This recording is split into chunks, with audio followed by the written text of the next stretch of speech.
Welcome to The Soul Truth with Pauline Montemayor, the podcast where we dive deep into the worlds of healing and the truths about spirituality, mental health, and the soul. This podcast is for the real ones, the ones who have the courage to dig deep, the ones who are longing to heal and willing to do the work, and the ones who are ready to embrace and fully stand in their own truth and get to know who they truly are deep within the soul. I'm your host, Pauline, here to guide you towards your own soul truth and cultivating a life of authenticity and alignment. So let's get into it.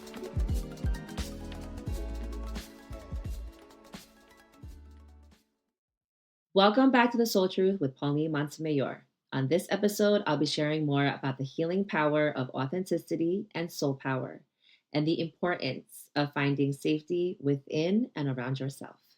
Ever since I dropped this podcast, I have to admit my life has gotten a little crazy. And I've actually been getting tested a lot in my personal life, especially about the things that I've been talking to you guys about in every episode. So it's been a crazy time, but it's funny to me, right? Because I feel like God and the universe are like, okay, Pauline, let's see if you can really practice what you preach. So just so you guys know, you're not alone in this journey, because even as I share with all of you about the soul truth journey and how to navigate it, etc., please understand and know I am clearly on the same journey myself and still going through it. And even though being tested is frustrating and annoying at times, I have to admit that it's been really good for me because it's been helping me to reflect more about myself, about how I can feel more safe and secure within myself and by being myself.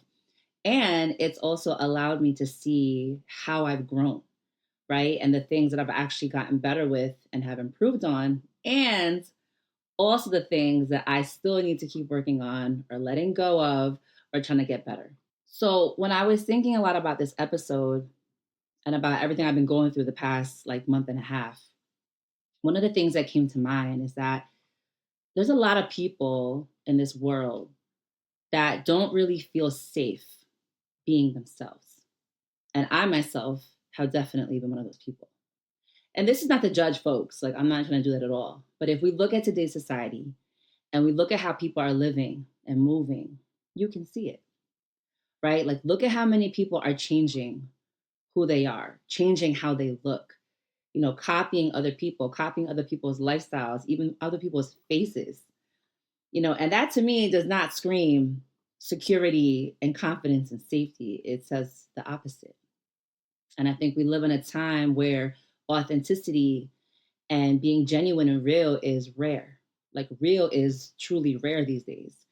And I think that speaks to the fact that there really are a lot of people in this world that don't feel safe and secure being themselves, or they just don't know who they are yet. Now, here's the thing. As we grow and as we evolve and change, sometimes the things or people or spaces that used to help us feel safe may no longer feel so safe anymore. So, as I mentioned in my last episode, in 2020 is when my spiritual gifts really started to get more awakened and started to emerge more. And honestly, with that territory came some of my safe spaces getting jeopardized and me having to make some changes. So, for example, at the time, I was working with a different therapist. And when I was telling her about the spiritual things that I was experiencing, she was not understanding it at all. In fact, she was misdiagnosing what was going on. Actually, she was just trying to clinically diagnose this. And what I was experiencing was supernatural. It was spiritual. You could not put a clinical diagnosis on it. And I understand that's the training that we have as therapists, right? We're supposed to look at criteria and see what diagnostic criteria symptoms meet or presentations meet. But I knew off the rip, she was not understanding me. She was trying to put me in a clinical box that was not fitting to what I was experiencing. So after that, I was like, okay, it's time to find me a new therapist. And I did. And in fact, the therapist that I found also was a very spiritual person who understood everything I was experiencing and could relate to what I was experiencing as well. So my point is that I had a safe space that no longer became safe for me anymore. And thankfully, I was able to find another one. Now, this also happened in other safe spaces in my life during that time as well, because I was starting to outgrow certain spaces and even people and friendships that I had during that time. See, the thing is, when our deeper truths or our soul truths start to emerge, that's a very vulnerable time, right? Because now it's like all these new things are coming out, you're making all these discoveries, and that can cause a lot of people to feel anxious, to feel worried, to feel confused, unsure, insecure, etc., right? And all the more is it then important to make sure that you have safe spaces and safe people around you to help and be there for you during that time of vulnerability. So, as I mentioned in my last episode, I had went through a year-long spiritual mentorship. It was a divine consciousness mentorship that was led by my spiritual mentor, who my spiritual therapist had recommended me to. And this mentorship was such a game changer for me in so many ways. I went into this mentorship definitely nervous, but also excited because it was finally an opportunity for me to learn more about my own spiritual gifts and abilities and just about spirituality as a whole.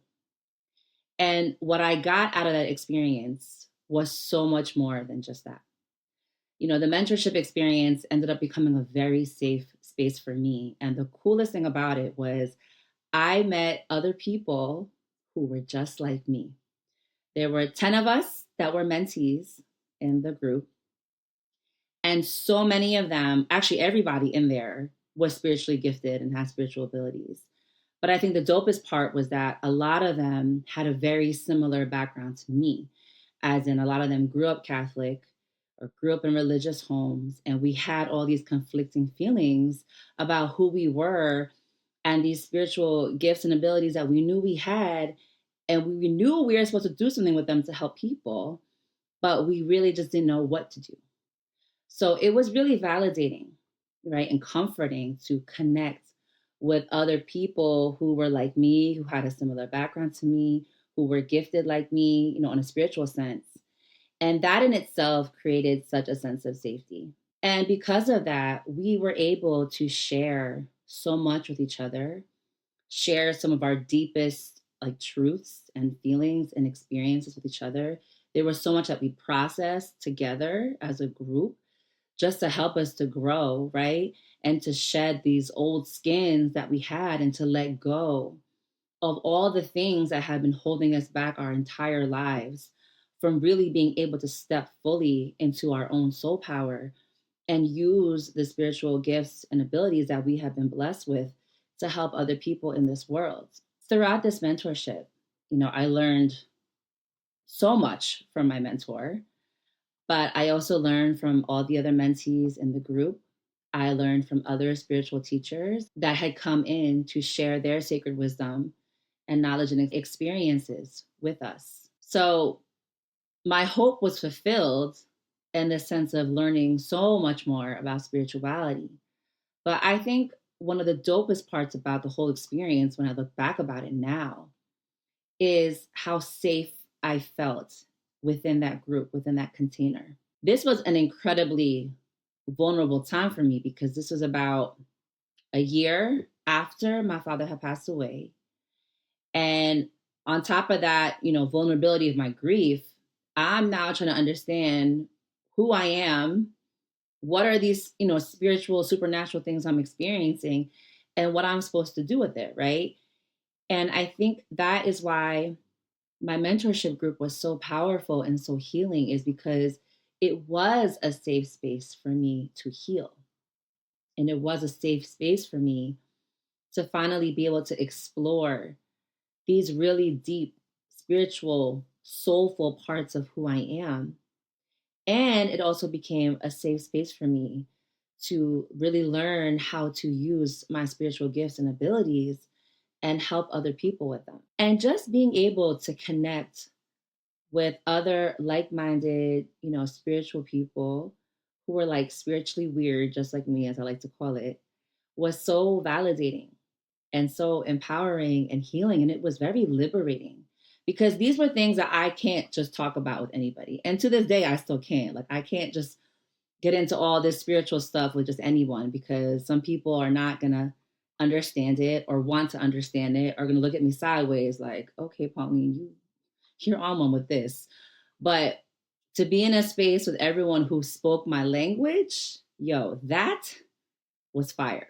Like, that was so healing and beautiful and amazing and such an incredible blessing. Like, yo, when you find people who can speak your language that you don't have to translate anything to, that I think is one of the most underrated blessings in this world.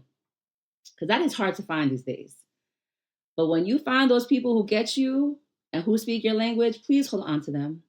Those are gems right there. I promise you, those are gems. So, in building connection with the other people in my mentorship group and my mentor, it really helped me to build confidence within myself, to understand myself better, to love and accept myself more. And it finally gave me the courage to really step out into the world and let people know who this Pauline is now, and let people know these are the spiritual or healing gifts and abilities that God blessed me with. And this is how I'm going to use them now in this world. So eventually, as the mentorship was winding down, I felt in my gut, and I thank God, my ancestors, my whole spirit team was already nudging me, right, and prompting me that it was time for me to step out of my spiritual closet. Meaning it would be time now for me to really come out to the world, to the people around me, and let them know that yes, I am a psychic medium. Yes, I have these abilities and gifts. And here are now the spiritual services and readings that I offer. I am not even going to stay here in front like this was an easy thing for me to do. As much courage and confidence as I had built up, there was absolutely a part of me that was still nervous to come out of my spiritual closet because I knew that there were going to be people that were going to be talking about me or asking questions about me or mocking me or even condemning me. And sure enough, I was right because all those things happened. Now, I can't say that it was all a negative experience. In fact, majority of my coming out of my spiritual closet experience was actually very positive. I had people who were really rooting for me, thank God. I had people who were cheering me. I had people who expressed so much excitement, for what I was about to share now and offer to people.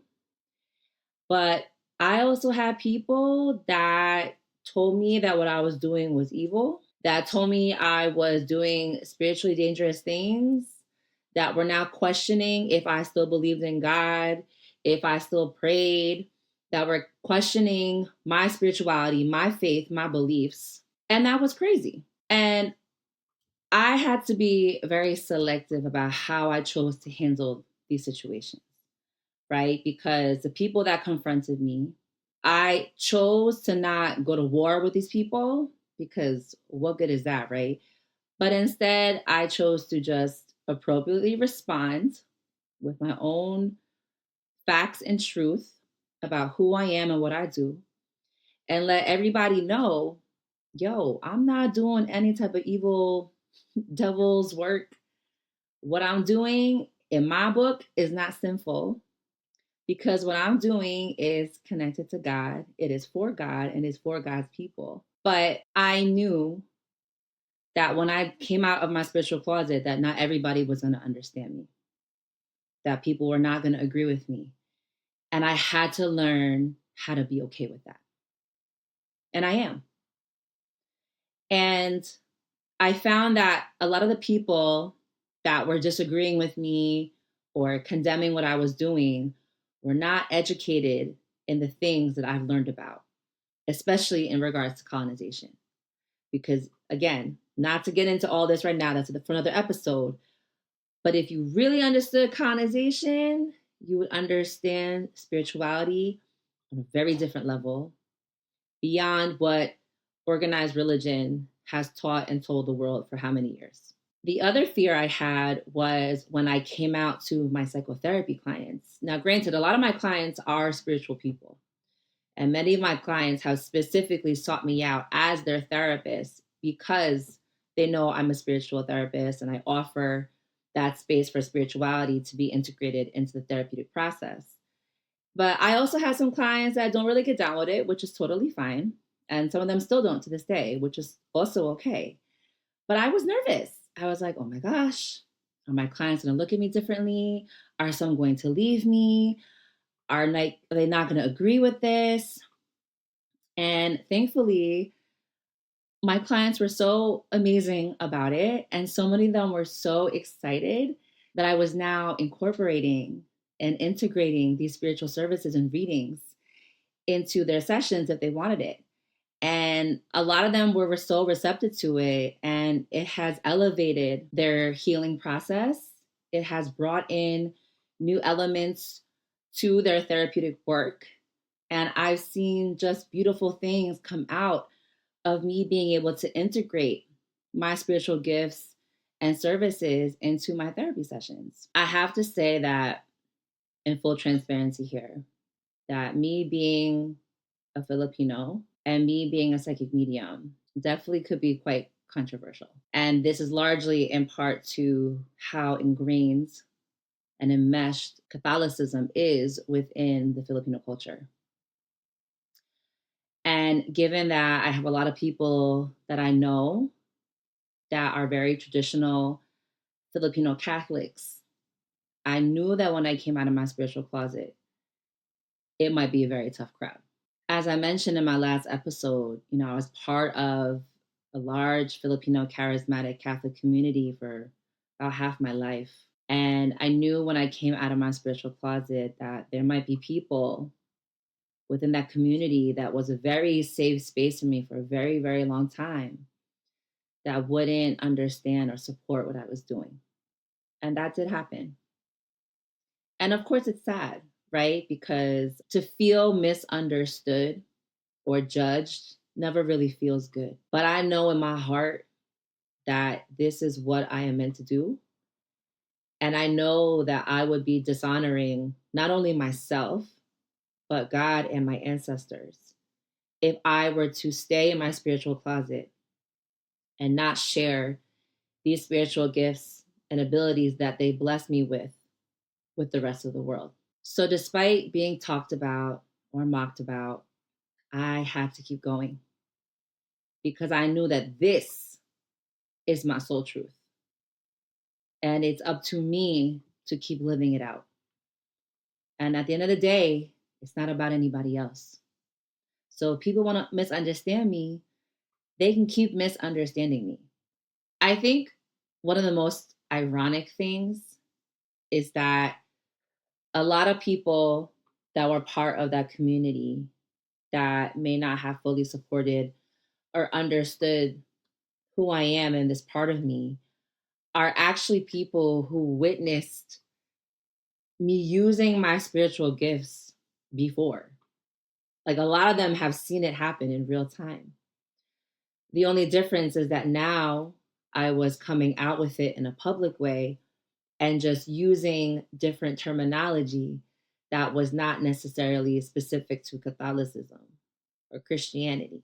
It's just kind of funny to me that the same people who literally witnessed my gifts in action in real time were some of the same folks that were also questioning or talking about me. But I had to learn how to not let that stop me or get in the way of what I know I have been called to do. I take this calling from God and my ancestors very seriously because this is serious work. Yes, it's spiritual, and I can sit here and talk about it as casually as I am, but it's serious work with very serious intentions behind it, a lot of prayers behind it too. And I knew that I could not let anyone else's opinions, judgments, gossip, rumors, whatever about me to stop me from answering this call and fulfilling it. This was really a moment in my life where I had to really choose myself. And I had to put aside any people pleasing tendencies that I've had. And I had to really learn how to really lean into my own confidence and really cultivate security within myself and within God and my entire spirit team to stay firm and to stand strong and keep doing what I'm doing despite what other people may have said or thought about me. And you know what? I am so freaking glad that I stood my ground and I stayed in my power because let me tell you, as I started to do more readings for people, and this is not just readings for my psychotherapy clients, this is also me doing spiritual readings for anyone else in the public. The more I did readings, the more and more I felt like myself. I felt like this part of me that has been tucked away and hidden for the longest time was finally set free. And that was so healing and liberating. And it still is in so many ways. To feel that level of spiritual freedom and validation is amazing. It is such a gift for real. And I am so thankful every time I get to do a reading for someone because it's such a beautiful experience. They're so dope. If you've never gotten a reading done, I just encourage you to try it with a trusted spiritual practitioner or worker because it can really just open up so much more for you and elevate your path and elevate your healing. The more that I came into my own being and into my own energy and purpose and calling, the more my power began to grow. Now, when I say power, I'm not talking about egotistical, narcissistic human power. What I'm talking about is soul power, the power of your own energy, the power of your presence, the power of being who you are. This is the type of power that I'm talking about. Your soul power is sourced by God. That is your plug. All right. So the more plugged in you are to God and who you are and who your soul is, the stronger your soul power becomes. So not only was my soul power growing, but so was my connection to God and to the spiritual world. And that's what put me more into my own power. And that is also what helped me to heal tremendously from so many of the things in my life. And granted, I'm still healing, but it is this soul power and this soul connection that continues to help me to heal every single day and to continue to work on all the things that I've been tested in and am still being tested in, even up until now. So eventually, I finally had the guts to not only now just offer readings to people, but I somehow got the courage to get on social media and start doing this publicly on that platform. And thanks to the encouragement of some good friends who kept pushing me for a minute now to do this, I finally had the courage to start doing collective oracle card readings on my social media. I eventually started doing TikTok lives and doing readings over there. And now here I am on this podcast sharing all my soul truth and gifts with the world. But I would not have been able to do any of that or any of this if I hadn't been able to learn how to feel safe within myself and secure within who I am and what I can do. And I know some people might look at me and be like, yo, Pauline just popped up out of nowhere doing all this spiritual stuff and this podcast and etc. And it may appear that way externally, but the truth is there was a lot of deep, deep internal soul work that went on behind the scenes before I got to this place. That's the stuff that a lot of people did not see or know about. But trust and believe there was a lot of work being done before I got to this point. And truthfully, as I became more comfortable and confident with being who I am, especially on a spiritual level. It really helped me to start feeling more comfortable and confident and courageous to be myself in all other aspects of my life. Now I feel like I live in a very authentic way and I'm not afraid to be myself. I learned how to really relax into myself, meaning I just became so much more comfortable and calm and collected and just being who I am. And if you meet me in person, you can see that's likely my demeanor. Like I come off real chill, real laid back. But the funny thing is, I was not always like that. Like if you met me some years ago, I was an anxious ball of mess. I have a gold medal in spiraling and overanalyzing. Okay. And you can ask any of my day one people, they will tell you I'm a pro at it. And don't get me wrong, I still have my anxious moments. I still have my moments when I spiral, but they are way better than they used to be back in the day. And it's just because I learned how to conquer my fears or my anxieties or worries with my confidence and just understanding who I am and knowing that I am capable of overcoming anything that I might be afraid of or worried about. As a therapist, I have seen so many clients who struggle with anxiety. And trust me, I understand that struggle personally because I've dealt with anxiety my entire life. But I think one of the things that a lot of people don't realize is that the medicine for anxiety is actually self trust. Because if you really trust yourself, that allows you to build the confidence that you need to overcome the things that you are afraid of, AKA the things that make you anxious. So if you are someone that struggles with anxiety, what I can tell you is this: the more confident you become, the more you build your own self esteem and self love and acceptance, the more you are able to cultivate that courage that you need to overcome the fears that you have.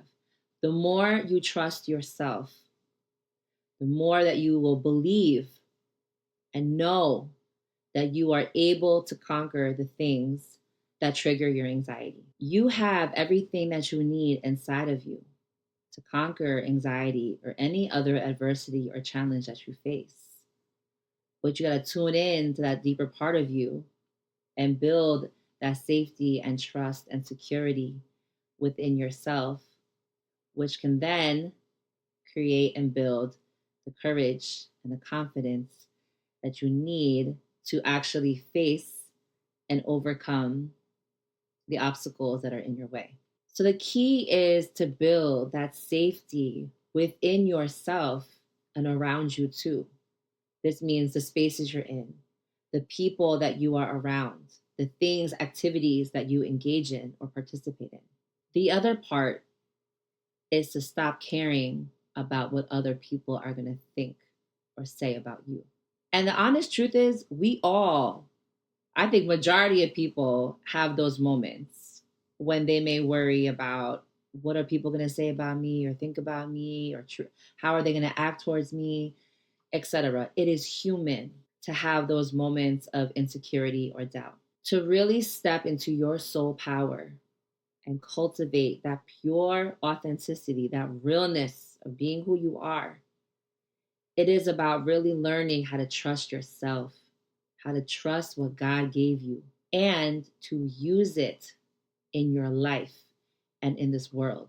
We all have to learn and continue to work on living our soul truth out loud for everyone to hear and know who you are. I know this may not be easy for some folks. I get it. 100% have had my struggles with this too.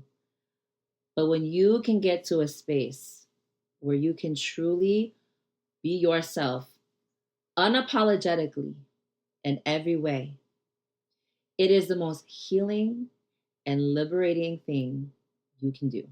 And as humans, we might have those moments when we question who we are. What am I doing? Is this the right thing for me to do? Etc. And honestly, with this podcast, I had several of those moments. There have been days where I'm like, what am I doing? What did I just sign up for? Why am I doing this? Am I supposed to be doing this? Is this going to be good enough? Like, I 1,000% have had those questions and doubts swirling through my mind. But then I had to remember my why. I had to remember my purpose in this and what I was called on a spiritual level to do here. And that's what keeps me going. And I hope that all of you can continue to always remember your why.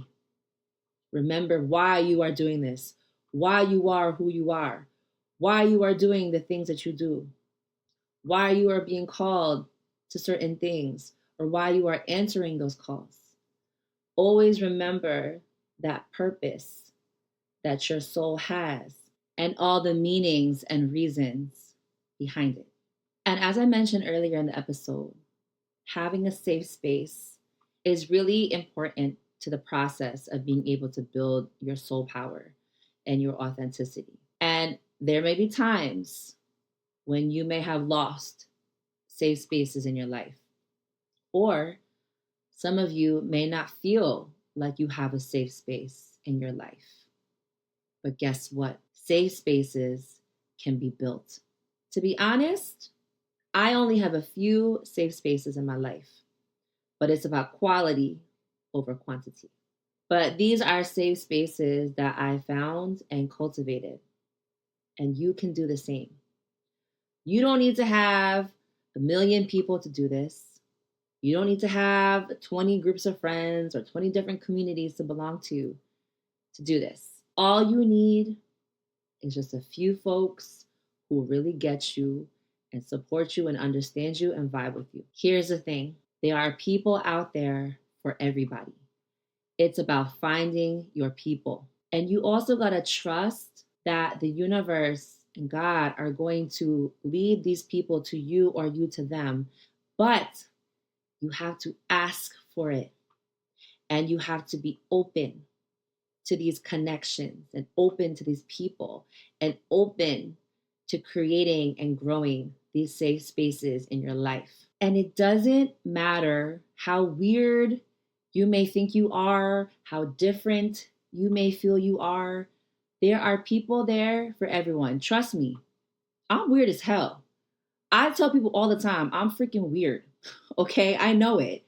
But I love that about me because those are the different quirks about me that make me me. But despite how weird I am and all the different and unique interests and hobbies that I have found my people. Thank God. I have found my people and they have found me. So I promise you, there is somebody or multiple people out there for you. And I just pray that you find those connections, that you'll be willing to be open to really cultivating and growing those connections as well. Eventually, it's going to be about you allowing yourself to be seen and heard amongst these people or within these spaces.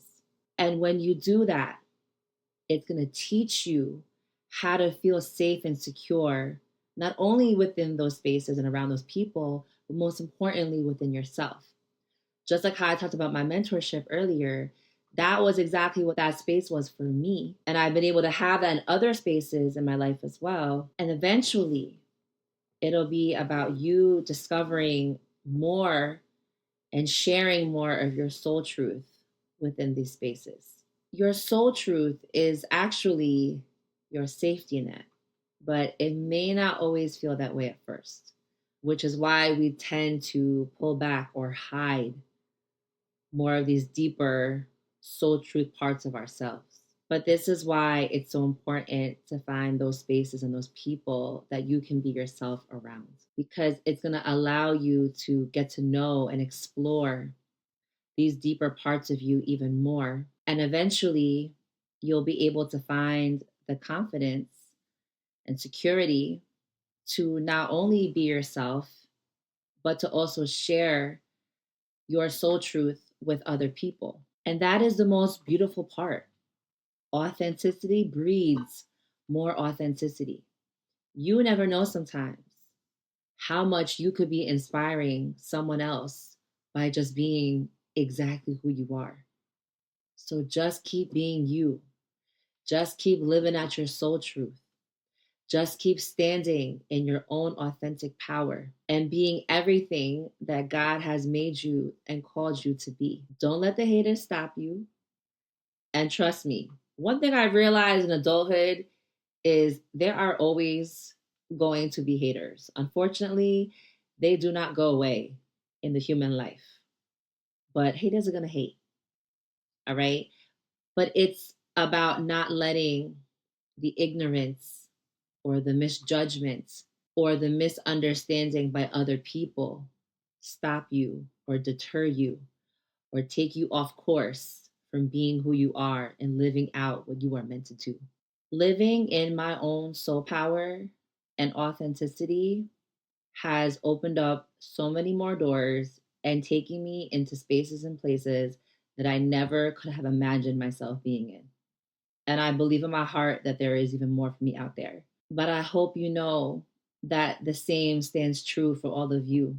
When you are really out here living your life, being yourself, and being in your soul power, the universe will meet you right there and open up those doors and bless you right back. Don't be afraid to share who you are and share your soul truth and soul power with this world. Because trust me, there is somebody, at least one person out there, if not more, who needs it. So I hope that everybody in this world, and here's my little prayer, can find their own safe space to be in where they can fully get to know and explore and understand who they are and share that with the people around them or out in this world. And remember that we really build and heal so much through the power of connection and community. And as souls on a spiritual level, it is super important to remember that we are all connected. We are all connected not only to each other, but we are also connected to God, to the spiritual world, and all the spiritual beings that reside there. Please remember that living in your soul truth is going to amp up your soul power. And that soul power is going to empower you, it will motivate you, and it will give you the courage and the boldness to be who you are and to live out your soul's purpose and mission in this world. Living out your truth, being your authentic self, and fully being in your soul power and in your energy, that is going to bring in more safety, more confidence, more courage, and more self love into your life. And as I've learned, most especially in these last few years, please remember that the most healing and spiritual thing that you can do is be yourself. Thank you for listening to The Soul Truth with Pauline Montemayor. I hope this sacred wisdom will continue to guide you along your path. We would love to hear from our listeners, so please show some love by leaving a review and a rating. Stay real, stay you, and stay blessed.